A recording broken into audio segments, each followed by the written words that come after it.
Hi everyone, welcome to my presentation on COVID-19 and pets. So this is Rufus. He had a rough year in 2020, and so did his owner, Jack, just like many of us. Now let's take a look back at how COVID-19 impacted pets and their owners.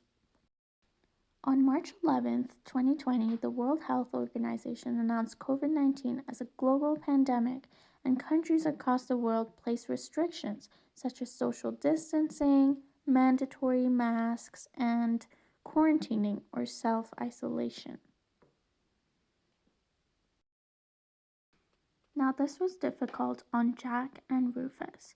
Rufus was especially confused because he fell out of his normal routine, and his owner was spending an unusual amount of time at home.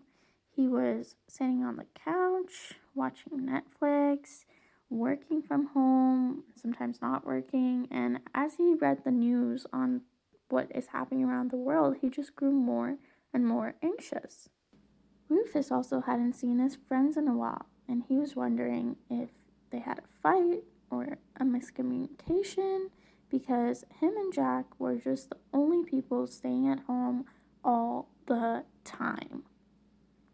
Now, Rufus was hearing some strange rumors on the side that pets can be reservoirs of COVID-19, but Rufus does a lot of research and there was no evidence of such thing. Regardless, some people were abandoning or surrendering their pets to shelters. Now, other people were also surrendering their pets during this time because of financial difficulties. Rufus also heard on the news that humans are having a tough time mentally coping with these unpredictable times, whether it's financially or health problems or just the fear of unknown. Like many others, Jack was feeling the negative effects of quarantine, and he was thinking to himself, I need to get out of this house. I need something to take my mind off of this loneliness. So he starts looking online. He thinks maybe Rufus could use a brother or sister. Jack was not alone. A lot of people started looking for pets because now they finally had the time for them. Web searches actually went up by 250%. Needless to say, many were searching for that human-animal bond, and shelters actually experienced a shortage of animals, and the animals' length of stay at the shelter decreased significantly. Unfortunately, certain breeders tried to cash out on this trend and started breeding more animals. There was also a shortage of veterinarians and a reduction in the services they offered during the pandemic. The health of these animals may have been impacted because they couldn't receive preventative care such as vaccinations or deworming. But why does everyone want pets during the pandemic? Because the human-animal bond can have physical, psychological, and social benefits for humans.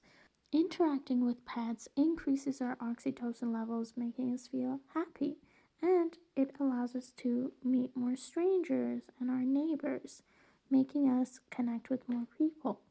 Furthermore, if you have a dog, you might get more exercise. Now, there are some concerns as Jack, for example, goes back to work after the pandemic.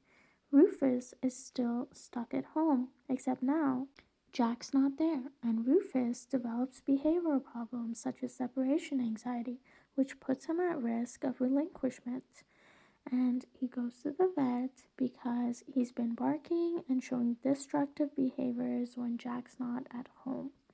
As we return back to normal life, hopefully, there's concerns about the animals that were adopted during the pandemic, such as if the owners will have enough time to care for them, if the animals develop behavioral problems, if the economic recession will affect the owner's ability to care for the animal, and if the animal continues to have a positive impact on their owner post-pandemic. Thank you for watching, and let's have a discussion.